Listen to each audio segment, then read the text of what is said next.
അയാൾക്ക് കുട പിടിച്ചു കൊടുക്കുകയാണ് എം.വി. ഗോവിന്ദൻ എന്ന് പറയുന്ന പാർട്ടി സെക്രട്ടറി. ഇപ്പോൾ പാലക്കാട് നീലപ്പെട്ടിയായിട്ടാണ് വന്നതെങ്കിൽ ഇപ്പോൾ പന്നിക്കണിയായിട്ടാണ് വന്നിരിക്കുന്നത്.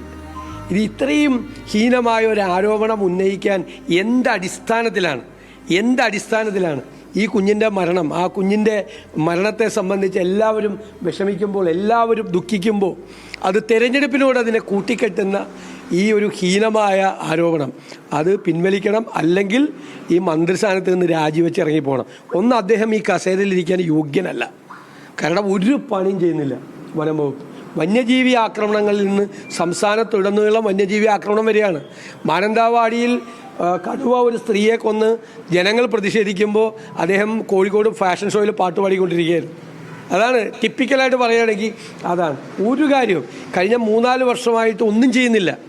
സാധാരണ കിടങ്ങുകൾ കുഴിക്കും, ഫെൻസിങ് ഉണ്ടാക്കും, ഹാങ്ങിങ് ഫെൻസിങ് ഉണ്ടാക്കും, മതിൽ പണിയും. ഇതിനൊന്നിനും പണം അനുവദിച്ചിട്ട് അത് ചിലവാക്കുക പോലും ചെയ്തിട്ടില്ല. 3-4 വർഷമായി ജനങ്ങളെ വിധിക്ക് വിട്ടുകൊടുത്തിരിക്കുകയാണ്.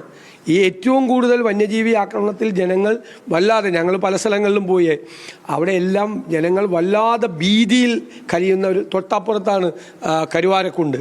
അവിടെ കടുവയുടെ ആക്രമണത്തിൽ ആളുകൾ ഭയന്ന് നിൽക്കുന്ന സ്ഥലമാണ്. ജനങ്ങൾ മലയോരത്തെ എല്ലാ സ്ഥലത്തും ഭീതിയിലാണ്.